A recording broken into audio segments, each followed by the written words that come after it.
Going to be extra talk, not extra talk. I sent emails for people that are presenting posters and they're not giving talks to ask if they want to present 1 or 2 slides about their work. I got 0 response. so we're not having the early career session. Sorry about that. But on the other hand, we have a talk by Jorge Norenia here, who is going to be the chair of the morning session, by the way. So this is going to be in place of the flash posters. So this will be at 4 p.m. And there will be on general, what is it? General next on large scale structure. On large scale structure. So it's going to be very, very interesting. And the second announcement is that we're going to have a group picture just before the. I hope you were right. So do I. I guess the bar was too good yesterday or something. Yeah, or my talk is So going to be. So Jorge is going to share for the morning. So hello everyone. We start with Tom McClintock, who's going to tell us about the galaxy cluster cosmology in the LSST area. Thank you so much, and thank you guys for showing up here this morning. Guess it's difficult to get out of bed for some people. So I kind of started out this talk with a little bit of a lie. Specifically, this talk is actually on galaxy cluster abundance cosmology, right? And the reason that I want to make that distinction is because there's so many different ways to analyze galaxy clusters and ways to do cosmology. You know, it was 214 years ago today that Beethoven started working on his Symphony No. 3 in E-flat, which ushered in the age of Romanticism. And when I look at galaxy clusters and the beautiful science you can do with them, I think of Beethoven and the age of Romantics. So with the stage set, what exactly are we talking about here? Well, Ricardo gave a great overview of clusters yesterday, and I'm going to touch a little bit on some of that. So LSST, what is it going to find? It's going to find a ton of massive galaxy clusters, right? So a few orders of magnitude, well, really, probably 1 order of magnitude more than what people are finding today with things like DES. It's going to find probably on the order of 1 million galaxy groups. So if you care about, small clusters with, 5 galaxies or so, it's going to find a lot of those. It's going to be complete up to pretty high redshift. This is not a definitive number yet. And as Ricardo discussed yesterday, all the clusters will be identified by their photometric properties. And I'll detail a little bit more what that means later, right? And so when you have pictures of clusters in your mind, they're not all going to be the beautiful HST images that he showed yesterday. They're probably going to look more like this, right? These grainy images where you're really just looking for spots of all the same color on the sky. Some of these were DES identified, others with other telescopes. But this is really the picture that you should have in your mind. These beautiful objects right here. All right, so why are clusters important? Just 2 quick slides, right? Structure probes cosmology, I don't need to tell you this, and galaxy clusters are the most biased tracers of that structure. All right, they're at the peaks of the density field.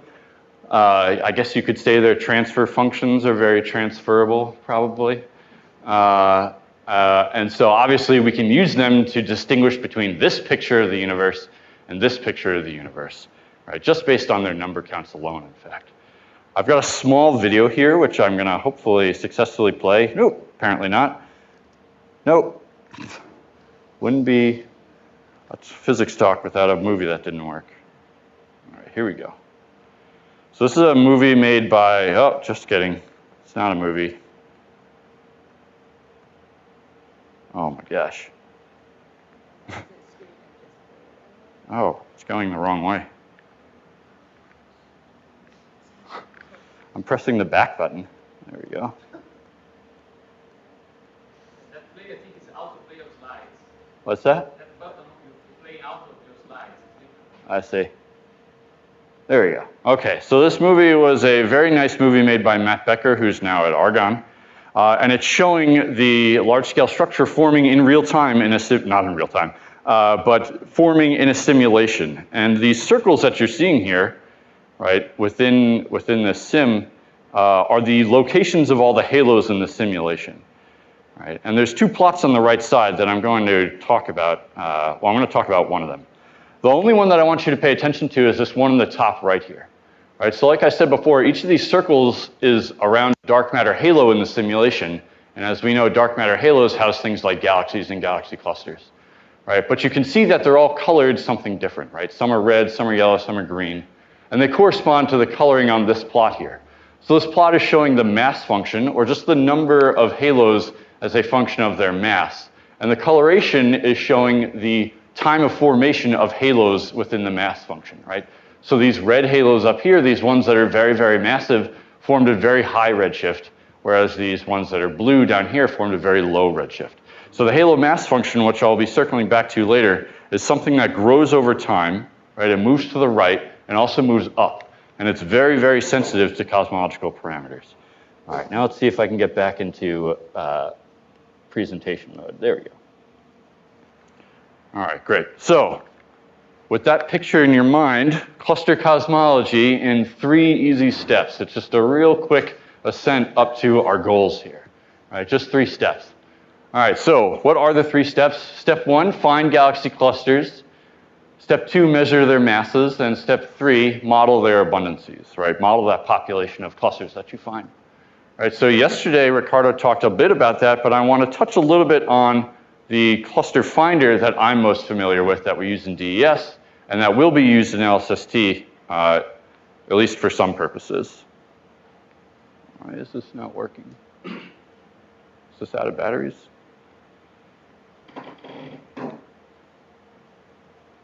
The button stopped. We should try. Okay. Thank you.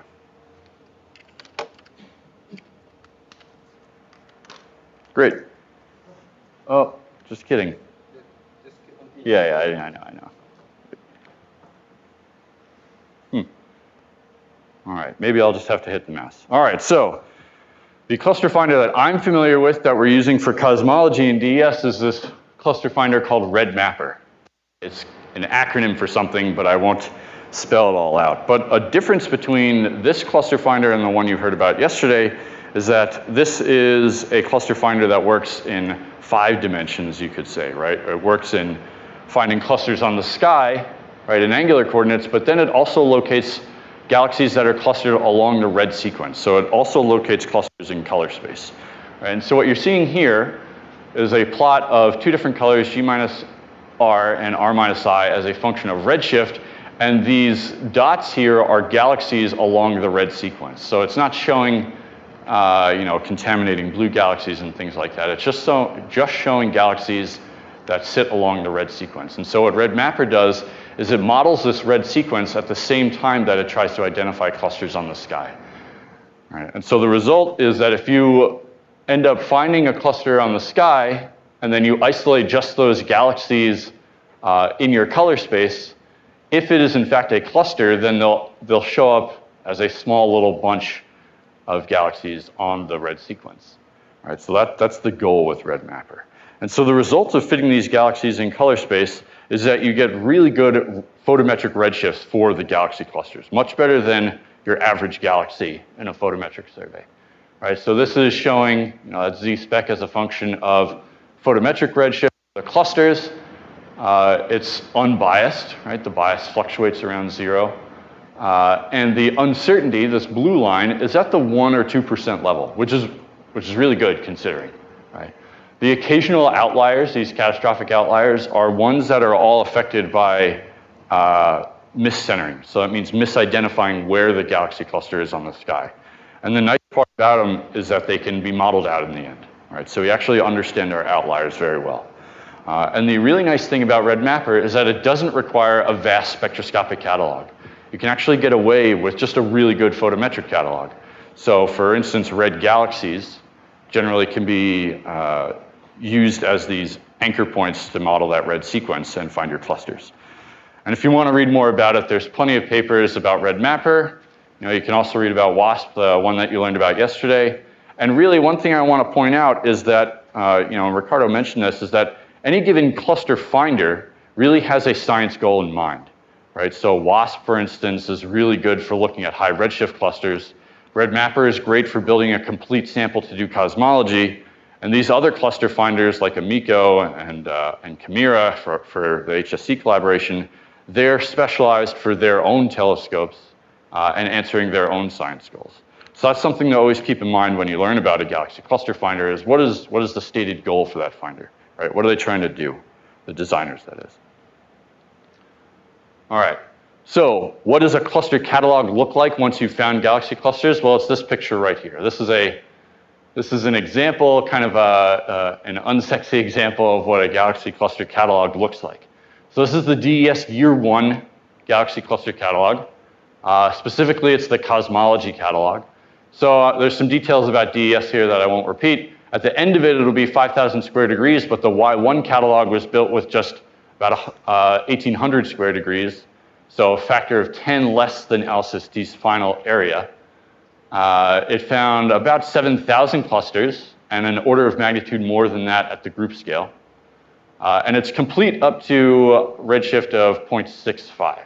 and that'll be important later. So it's actually complete in this range from 0.2 to 0.65. The reason you can't go past that, right, to higher redshift is because that red sequence gets difficult to model, which is really just a function of the filters of your particular instrument. And the reason you can't go lower is similar. Right? You just don't have enough training data for that red sequence. Another thing I wanted to point out is that in a cluster catalog, your galaxy clusters are really just defined by a small set of numbers. So in this example for redMaPPer, clusters are really defined by two numbers, right? Their redshift, how far away they are, and also their richness, which is just how many galaxies are in the clusters. Well, actually, for redMaPPer, it's specifically how many red galaxies are in the cluster. Right? And I also mentioned before that this is the Cosmology catalog. And the reason that's important is because if you have a keen eye, and you don't need glasses, you'll see that there's a cut down here at a richness of 20. Right? So this catalog cuts off any galaxy clusters with fewer than 20 galaxies in them. Right? And the reason being is because by making this very conservative cut, we have a very understandable selection function. And we know that the catalog is always complete above this threshold. Right? It's been verified by looking in other wavelengths. So this is our cluster, this is our Cosmology catalog, the one that we're going to hopefully do Cosmology with. Now you might be wondering, how do you actually do Cosmology with this? So for any senior people or galaxy cluster people in here, apologies for introducing, going over this, but for the benefit of any grad students in the room, the way you actually do theory with galaxy clusters is with the halo mass function. Right? So clusters sit in halos, massive halos, and the way you model their population is with the halo mass function. So this is a halo mass function. So it's the number of halos per unit volume per unit mass. And here's the halo mass function. It's just a particular model at 3 different redshifts. Right? So you can see that the mass function moves right and goes up as time goes by. Right? It starts from spherical collapse. You can kind of write down a decent model for this. And if you didn't do that in grad school, then shame on your professors. And really, the model is pretty simple. It's just a power law at low masses with an exponential cutoff as you get to higher and higher masses.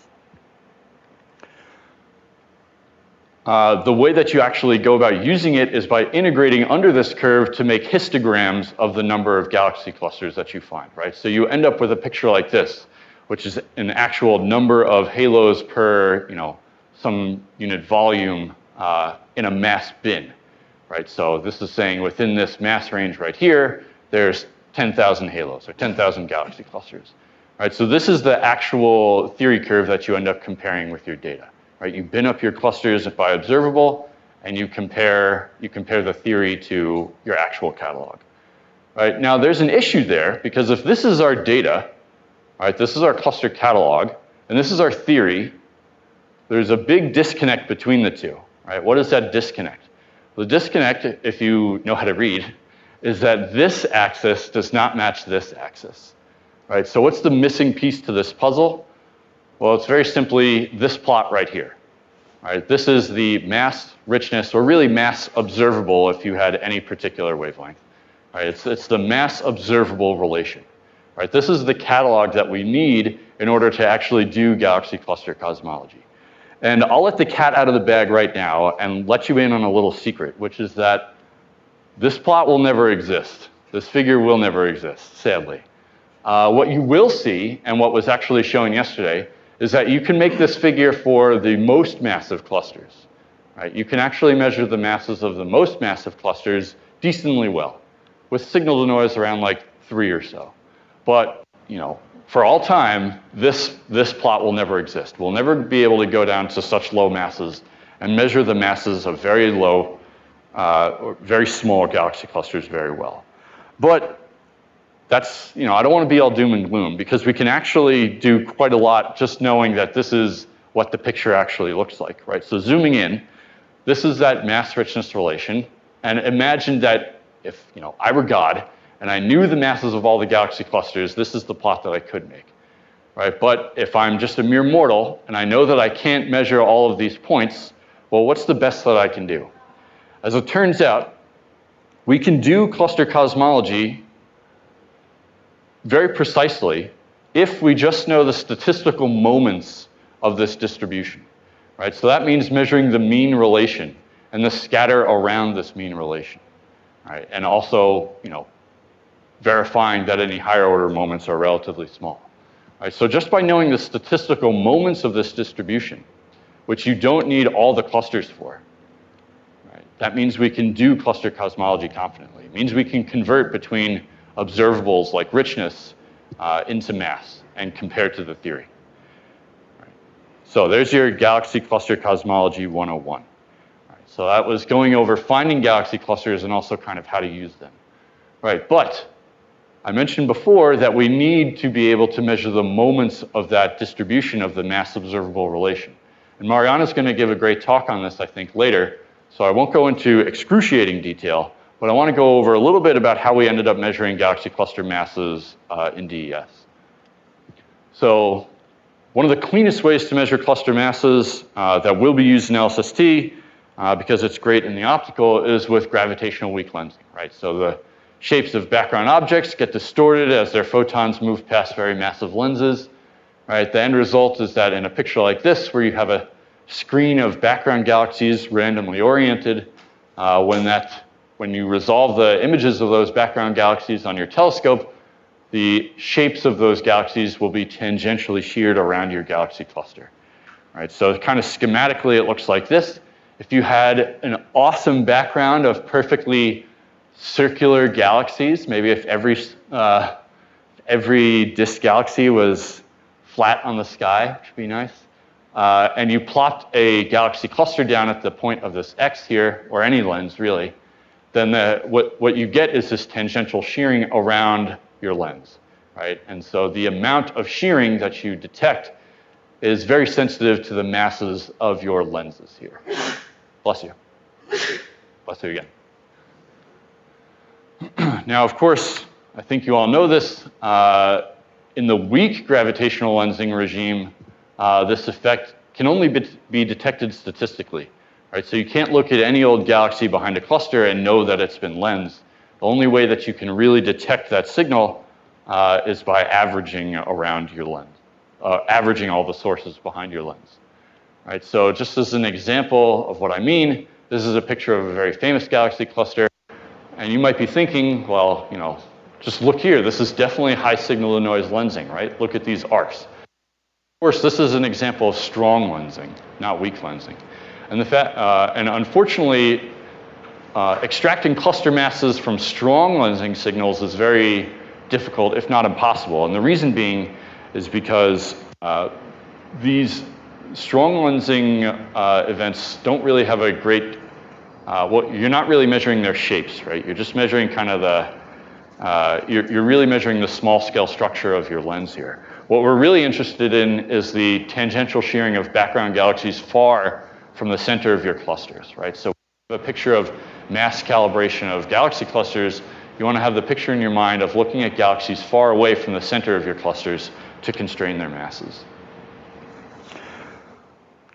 Now, on top of that, the lensing signal around any individual cluster is actually noise dominated, right? I mentioned before that we probably can measure masses of the most massive galaxy clusters, right, where there's going to be some signal there. But for any particular galaxy cluster, the signal is absolutely noise dominated, right? Signal to noise of 1 or worse, right? But we can still learn something from those lensing signals if we perform stacking, right? And so stacking is, as the name suggests, really just the act of taking images of galaxy clusters and essentially putting them on top of each other and measuring the lensing signal around their common centers. right? So what we do in DES and in other collaborations is defining groups of galaxy clusters by their common observables, right? So you create stacks of clusters that have similar richnesses and similar redshifts, right? So in these pictures here, all the clusters in these pictures look similar, right? So this is one stack of similar galaxy clusters, this is another, right? And by grouping these galaxy clusters by their common properties, stacking them and measuring the lensing signals, what you will learn is, properties of the average mass of that stack. Right? That's what we're after. We're going to learn the average mass of the galaxy clusters in this stack. So in DES, before I mentioned that we have about 7,000 galaxy clusters, which means we can leverage them to make quite a few stacks. This is the data that I'm talking about. We took those 7,000 galaxy clusters and stacked them by richness and redshift and created 12 different stacks. So what you're seeing here is the weak lensing signal. So really this is delta sigma. It's different. It's completely proportional to tangential shear if you are more familiar with that. But this is delta sigma, right? So this is the differential surface mass density profile, right? You can see the units are like a column density, mass per area. And this is as a function of distance from the center of your galaxy clusters, right? And so here's our 12 stacks. The galaxy clusters in these stacks are grouped by richness going left to right and redshift going top to bottom, right? So this leftmost column are your low richness clusters, right? These are clusters with 20 to 30 red galaxies. Galaxy clusters with 60 or more galaxies, right? So very massive, very huge galaxy clusters. And from top to bottom, you're at low redshift at the top. So this is redshift 0.2 to 0.35. And at the bottom, you're seeing our most high redshift clusters in our cosmology sample. Right, and so as you expand your sample, right, there's a trade-off there between making more stacks, being able to measure more points along that mean relation, and having stacks with more clusters to really get as high signal to noise as possible. But this is what we're going to use to end up leveraging, to end up constraining that mean mass richness relation.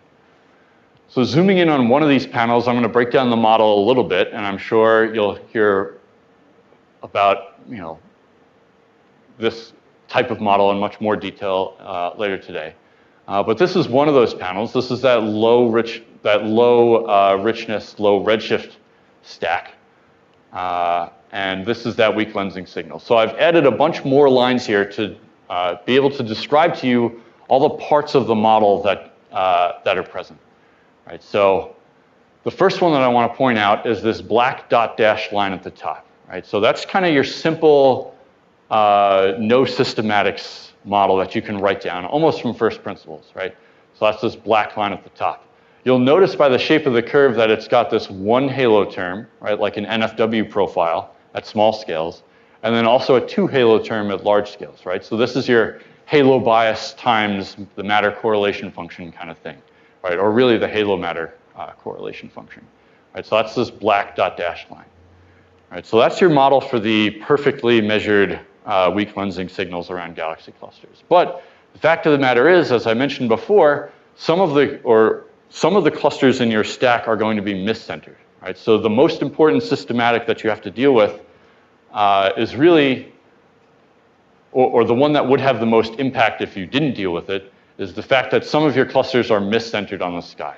Right, so what exactly does that mean? Well, looking at this picture of an example galaxy cluster again, right, we can tell by the strong lensing arcs that the center of the galaxy cluster is this BCG right there. Right, but for any given galaxy cluster, it is definitely not as easy to tell what the central galaxy is. Right? So if, for instance, we were to misidentify the center as being, this galaxy in the cluster, right? Then if we measure the tangential shear around this galaxy, we're not going to be measuring shear around the correct center, and so you're going to end up measuring a suppressed signal at small scales. Once you go far enough away from the galaxy cluster, it doesn't really matter what center you use, right? So at large scales, your miscentering doesn't affect you, but at small scales, it's really going to suppress your signal. So what this blue dash line is representing is the lensing signal from the miscentered clusters in your stack. Right, so this is the miscentered clusters in your stack. And so taking a weighted average of the two, a weighted mean of the black line and the blue line, you end up with the green line. Right? So that green is the weighted mean of the black and the blue. And then to go from the green to your final model, which is the red line, you have to take into account things like boost factors, which is really just misidentifying a galaxy that's in the cluster as being in the background, and also things like shear bias, so bias in your shape measurement pipeline, and photo-Z bias, so mismeasuring your source galaxy redshifts. There's other systematics that we also account for, but not at the lensing level, and so that includes things like triaxiality and projection effects. So essentially, the shapes of galaxy clusters can affect the masses that you get out at the end, but that's not something that comes in here. And I just want to give a shout out to my collaborator, Tomas Varga and DES, who really did great work with this boost factor modeling. It really, brought this analysis over or really brought it to the next level. And so if you want to read more about it, you can find this paper on the archive. All right, so that's a little bit about the model. What you get out at the end is a plot like this. And this is the one equation that I'll show you. So I won't hit you with equations early in the morning, even though some people like that. So what you get out at the end is a constraint on the mean mass-richness relation, right? So this is what you're hoping to get out at the end. All right, so the result of this work in DS was this red contour right here, right? So this is our constraint on the mean mass-richness relation. There's no constraint from this analysis on the scatter, but you are learning something about the mean mass-richness relation. And the reason I put other curves here is because I wanted to emphasize the fact that you can do this with other tools as well, right? So you can look at, for instance, this orange curve is lensing of the CMB by these same clusters, right? Or you can look at the SZ effect, right, which is, as someone mentioned yesterday, the upscattering of CMB photons by your clusters. All of those are sensitive to cluster mass, and all of them can be used to constrain this mass-richness relation. But at the end, it's the power of your optical surveys is the fact that they find so many galaxies, so many clusters, and they can do weak lensing very, very well.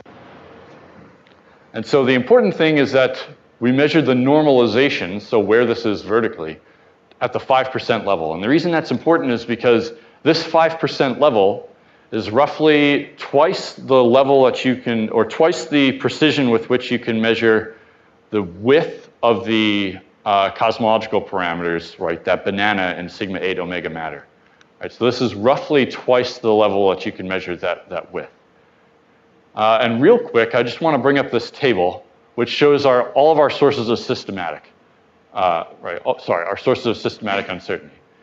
And really what we're focusing on going forward in the future, right? So this is this current analysis, this year one analysis in blue, and these red boxes are showing our dominant systematics, right? So in the future, ourselves and everyone else in the world, we really want to focus on getting photometric redshifts better. That's not surprising. But kind of specific to clusters, one thing that's pretty interesting that we want to tackle is being able to properly model this cluster triaxiality, so how egg-shaped are your clusters, and also the projection effects that affect your mass measurements, right? So that's the fact that you can get clusters along the line of sight with each other, and they're going to, it's difficult to disentangle their effects on the lensing signals, right? So both of these are the next most dominant systematics after photo-Zs, and so that's something we're thinking about in the future. All right, so I've taken you through finding galaxy clusters and doing cluster cosmology, measuring cluster masses, and now I want to talk a little bit about modeling cluster abundances, right? So modeling how many clusters you actually find. All right, so modeling cluster abundances. There's really two steps to this, right? And the two things that I want to talk about are these two things right here. Those projection effects that I alluded to earlier, which is having clusters on top of each other along the line of sight, what they end up doing is causing scatter in the x-axis of this plot, right? So if you have projection effects in a photometric survey, you can end up incorrectly measuring the richnesses of your clusters, right? So that causes scatter in the x direction here. And something I'll get back to later is actually building a theoretical model for this halo mass function. All right, so first let me focus in though on projection effects. So if you've heard of projection effects before, right, or if you talk to people that are very critical of photometric clusters, they might tell you finding clusters is near impossible. And this is the picture that they have in their mind, right? They think that if you look out and you find a group of red galaxies like this, that you can't actually tell if it's a real cluster or just some extra red galaxies sitting on top of some high redshift galaxies, right? A projection artifact. And that's actually not the picture that you should have in your mind. And the reason is because at the high richness level, all of the clusters are real, right? We can take observations, a complete sample of some of those clusters in other wavelengths, so complete in other wavelengths, and verify all of those clusters as being real. So in fact, what is really happening with projection effects is that we need to be able to know how many clusters from, in the background or in high richness clusters bleed into the foreground, right? So it really is just a blurring out of the richness that you're measuring from your galaxy clusters. Right? And so what I'm showing here is kind of the final plot from this really fantastic paper by Matteo Costanzi in Munich. That's his beautiful mugshot up there in the top right. You can actually calibrate projection effects on the data itself. Right? You can calibrate it on the data itself, meaning we can build a posterior distribution for the observed richnesses that we get given some true richness for a galaxy cluster at an arbitrary redshift, right, from the data. Right? So what you're seeing here is that if you have a galaxy cluster at some true richness, right, this gray line here, you can build up a PDF of what the observed richnesses that you're likely to get are. Right? So you can use this to end up, forward modeling this effect, and it adds no free parameters to your abundance analysis at the end. If you want to read more about this, it goes into much more detail than I'm giving here. You can find it in the archive right here. All right, so suffice it to say, I probably didn't convince you, but that paper would convince you, we can deal with projection effects, right? We can deal with where clusters are on the x-axis here. But another systematic that I mentioned in building a model for cluster abundances is the mass function itself, right? The theory curves that we started with, kind of, right? And so really, something I want to point out is that the Sheth-Torman mass function, which is something that you learn in grad school, or the Tinker mass function, which is much more recent comparatively speaking, are actually only accurate at the 5% level or worse, right? That means that if you go to simulations and you compare these models to the number of halos that you measure in simulations, you're going to find scatter, or sorry, not scatter, they're going to be inaccurate at the 5% level or higher. Right? This is actually a redshift dependent statement. They're 5% accurate at redshift 0 and just get worse from there as you go to higher redshift. And really the fact of the matter is that this would dominate the error budget in LSST, right? So it's not something people have had to worry about up to now, but it would dominate the error budget in LSST, right? So this is something that we should preemptively deal with. Right? And so how have we dealt with this in DES? Before I get to that, just kind of pinning this down quantitatively, this is a very busy plot, but I want to go through it step by step so you understand what I'm saying. So what I'm showing here is the required accuracy for halo mass function models. Right, so the required accuracy on mass function models as a function of mass and redshift in your different panels, and for different surveys, right? So different eras of DES and LSST year 1. Right, so this is the required accuracy that you need on halo mass function models in order for it not to contribute significantly to the error budget. I put it in air quotes because it's, you have to just draw the line in the sand somewhere. But this is that required accuracy that you need in order for it not to contribute significantly. So you can take my word for it for now. This black line here, this horizontal black line, is the redshift 0 accuracy for the Tinker mass function model. Right, so this is how accurate the Tinker mass function is at redshift 0, not even at redshift 0.2. right? And these colored curves here are the requirements you have for different surveys. So already in DES year 1, the Tinker mass function is a non-negligible part of the error budget, right? So that's a theoretical contribution to the error budget, which is not what you want. You'd like your theory to be, rock solid or airtight. Right? By the end of DES year 5, whenever that may be, it will be a very significant contribution to the error budget. And just with 1 year of LSST data, we're going to be, royally screwed.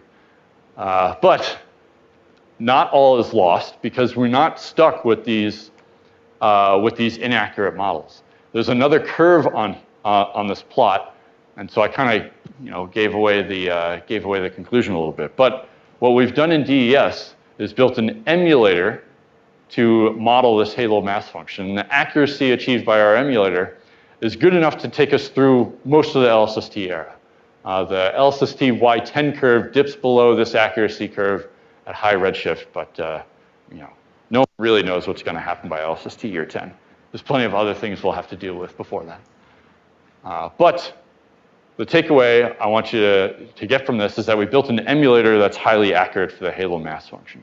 So you've probably heard this word before, an emulator. And what exactly is it? Well, an emulator really is just a tool to model something. Right? So whenever you want to model something and you're not sure how, you can build an emulator to model it. Right? And so in this case, because we wanted a highly accurate model for the halo mass function, we built an emulator on simulations, right? So what we did was we ran a suite of simulations, a modest suite of simulations, 40 simulations, in fact. Right? That's these red dots here.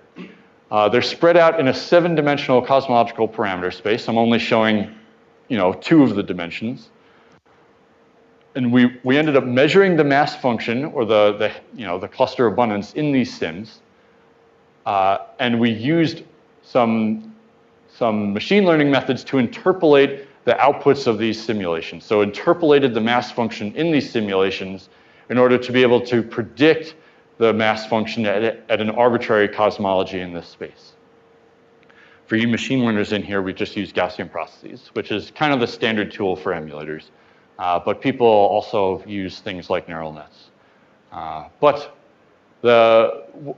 what we ended up with is a tool that can predict the mass function within this simulation cloud. Right? So as I said before, these black circles are the sims that we use to construct the emulator. Right? So there are training simulations. We also had another suite of simulations, these red stars, which we used to test the accuracy of that emulator. Right? So that's how we verified that it was highly accurate.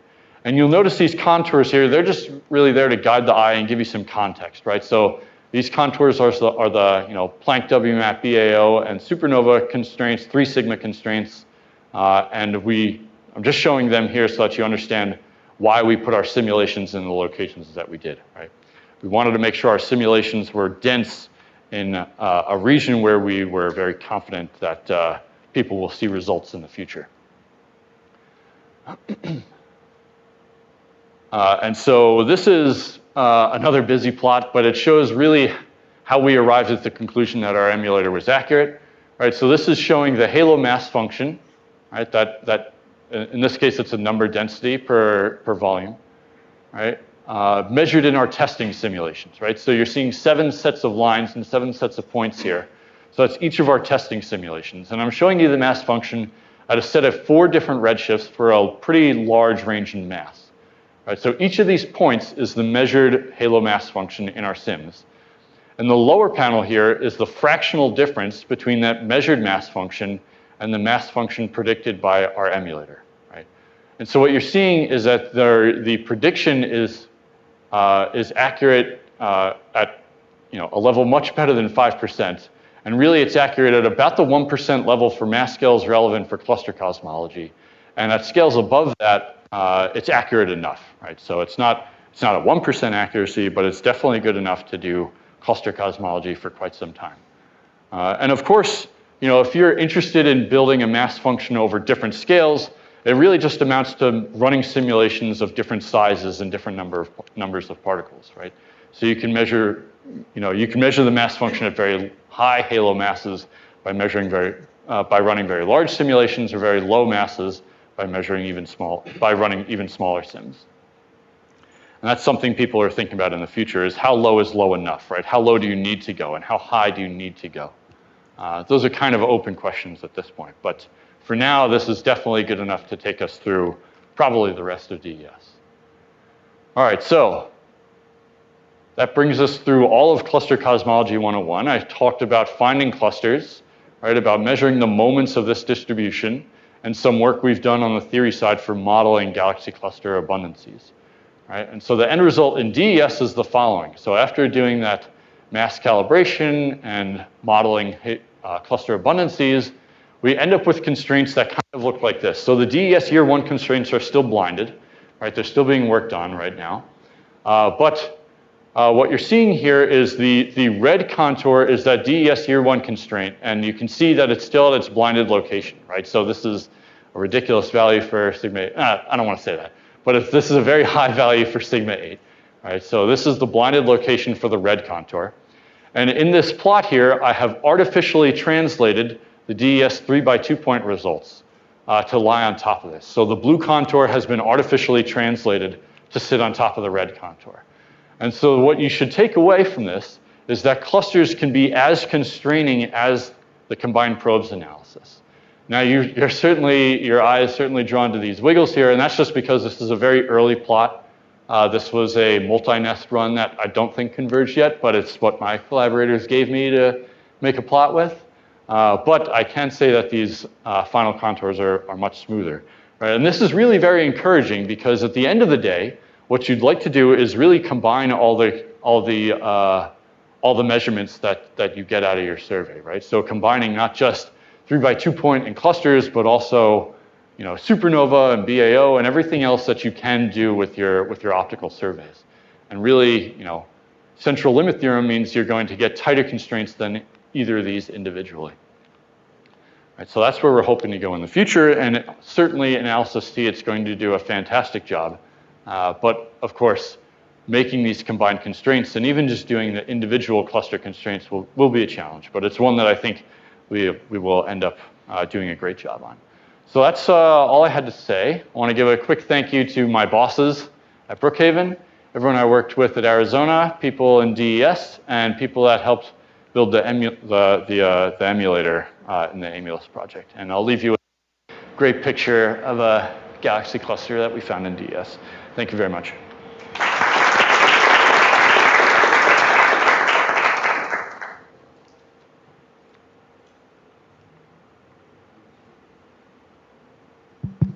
Some back there. So any questions? We have plenty of time for questions.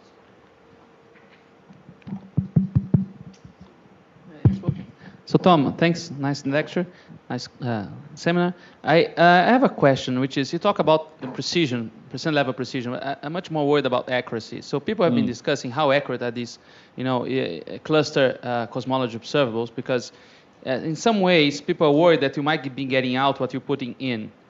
Let me refine what I mean. If you can you show the mass-richness relation, for instance, and then the plot that you never this one see. or this one. Okay. Right. So as you said, you only see the tip of the plot there. You can only measure the tip of the plot. Then you have to extrapolate all the way down.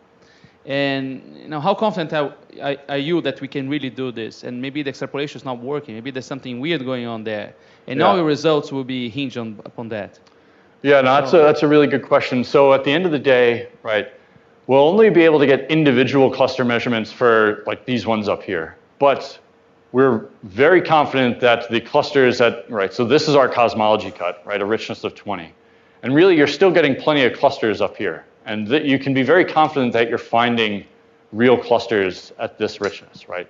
A cluster with richness 20 and masses of a few times 10 to the 13 are still very massive. And so I don't think, if what you're asking is, are we confident of, that these are real detections? I would say I think we're confident. No, my question is, when you get to the end in your final plot, your cosmology constraints, somehow you had to use all this mass-richness relation throughout all this range of masses.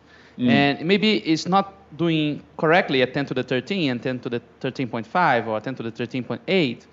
And this will bias your result in the end. Also, when you do your training, it's a similar problem. When you do your training, you're assuming some cosmology there. And this might be already, get interwoven with the process that, it's biased to that cosmology somehow. Yeah, no, that's a good point. So, and you actually kind of predicted what we're doing in the future in DES. The first part of your question, which is, are you confident that the mass measurements aren't biased? And so the answer to that is we're very confident that they're not biased. And that's because, not only are we measuring the masses of these individual stacks, not only are we constraining this mass-richness relation, but we're checking that the mean masses of these stacks are consistent with this relation, right? So, what we measure is the mean mass of a bin in richness. Right, and at the end of the day, they sit basically right on top of this curve. So we're pretty confident that those, that these stacked mass measurements are good indications of what this relation actually is. But as for extrapolating this downward,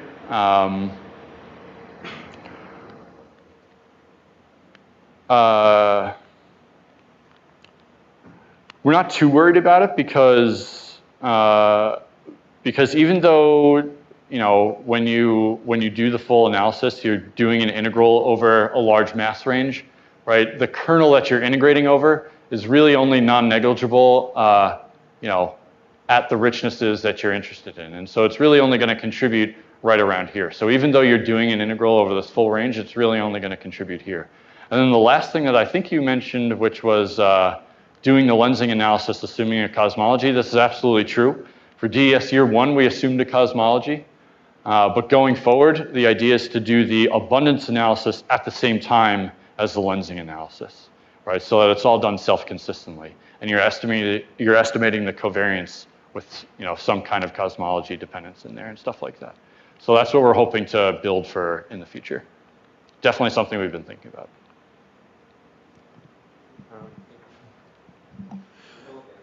Hi. So I have a question about the emulator plot that you showed where you sampled the cosmologies. Uh-huh. It seems like you only have 2 data points within 1 sigma of Planck 2013. I would imagine that you want to be better there, so you'd sample that region more times than the outskirts, but that doesn't seem to be the case. So that's a good question. So there's other people that are also building emulators do try to keep that in mind, right? So heavily sampling regions that they think are correct.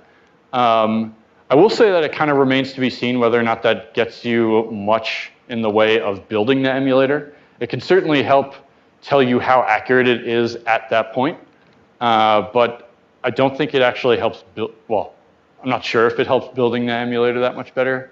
But at the end of the day, you're always hungry for more sims. And so doing something like that is actually something we're thinking about for the next suite of sims in the future. Thanks.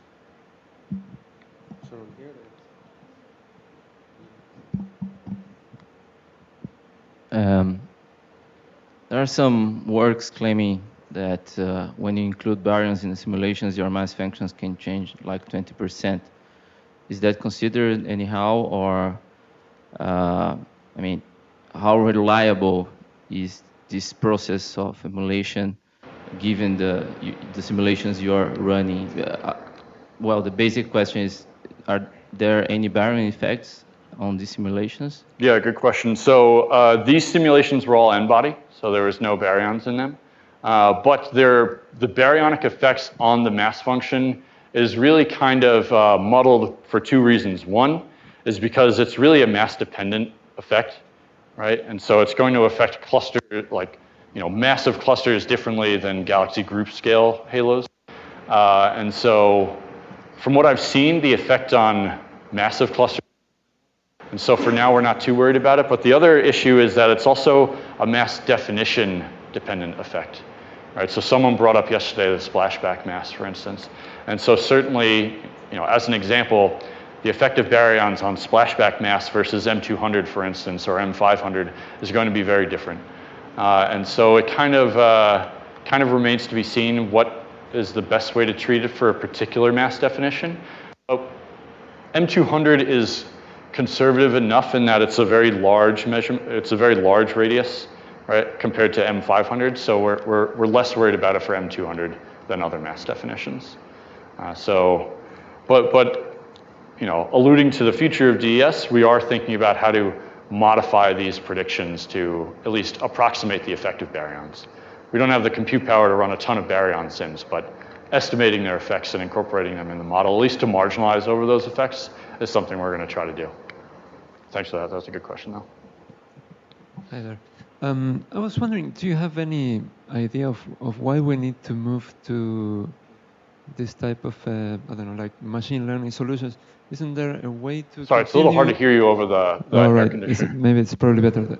So I was wondering, is there no hope of being able to come up with another theoretical model for the mass function rather than having to use the emulators? Yeah, that's a good question. So my personal hope is that we'll be able to use these splashback masses. So, you know, Chiwei talked about this yesterday because it was brought up in Ricardo's talk. The splashback mass seems to be like a more natural definition to use. There's early indications that it's probably more universal than other definitions. The hard part is that it's just difficult to measure. You need a lot of snapshots in your sims, and you also need a lot of particles. And so those two things combined means the storage requirements are actually pretty high. But I think in not too long we could migrate to that mass definition and not have to deal with a lot of these issues. Yeah.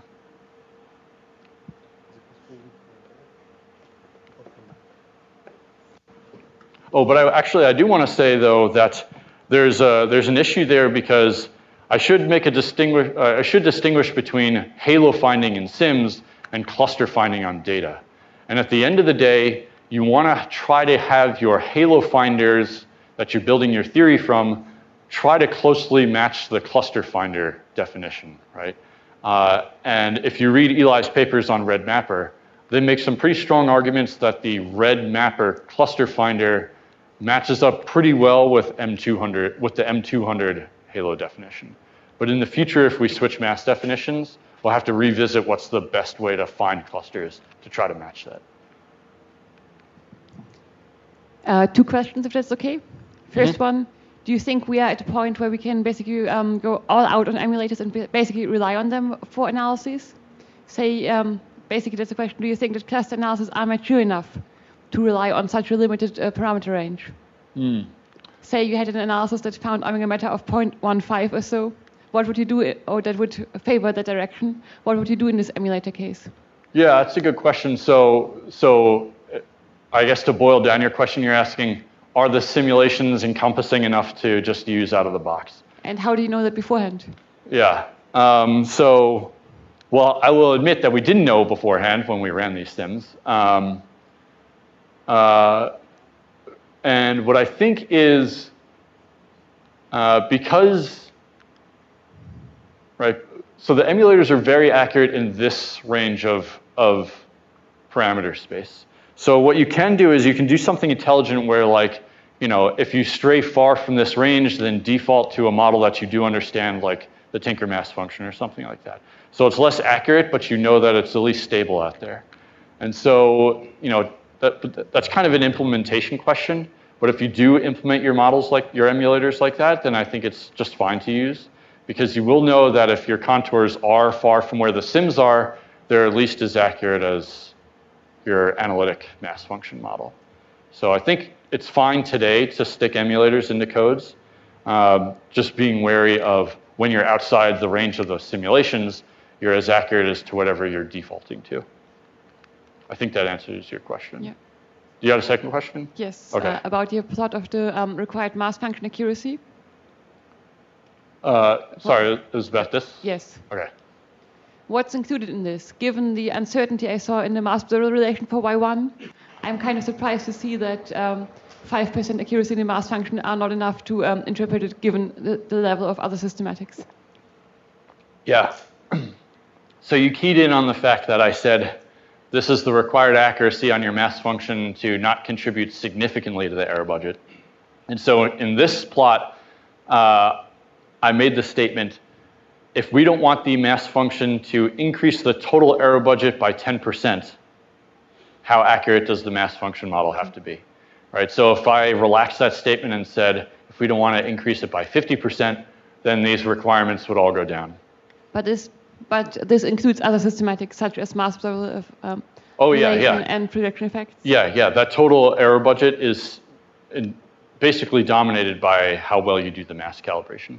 Okay. So, all of these curves down here and at higher redshift are all kind of guesses at how well we'll be able to measure that mass observable relation. And so they're kind of not guesses, but they're good estimates of how accurate we think we'll be, and so how accurate we'll need models in the future. Okay, thank you. Thank you. Sorry. Right. So this is a question I had for a long time. Maybe you can answer it. So how you said usually people validate or verify the completeness of the cluster finder using other wavelengths. Mm-hmm. Is that what you said? But like you can't use SC or X-ray at richness of 20 or something, right? It's still, at what? At richness of 20 at okay. the low mass end, which we really have problems with. So is it from simulations? What is the number that usually people quote about completeness and purity? So I don't recall all the details, but the person that would know all about this is Anja van der Linden. But what she'll tell you is that, there are X-ray follow-ups of a complete sample of redMaPPer clusters down to not richness of 20, but pretty low richnesses. I don't remember the number off the top of my head. And all the X-ray clusters match up with redMaPPer clusters, and there's no spurious detections in one or the other. So follow-up of redMagic clusters, but that doesn't go the other way, right? Yeah, so... So I was asking, so Tom said there's a lot of follow-up of redMaPPer clusters using X-ray, and they find one-to-one matching, but that doesn't go the other way. It doesn't tell you the completeness, and yeah.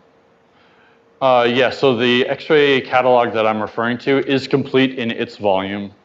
So it's smaller, or the area that it looked at and the depth that it looked, observed out to, it was at least claimed to be complete. But I guess I always had the impression of X-ray is much higher mass than the optical ones. Yeah, that's true. So I have two quick questions. The emulator, the 7 cosmological parameters, are you talking about WCDM? Yeah. So if you want anything beyond WCDM, what do you do? You need new simulations. Yeah, What do you do?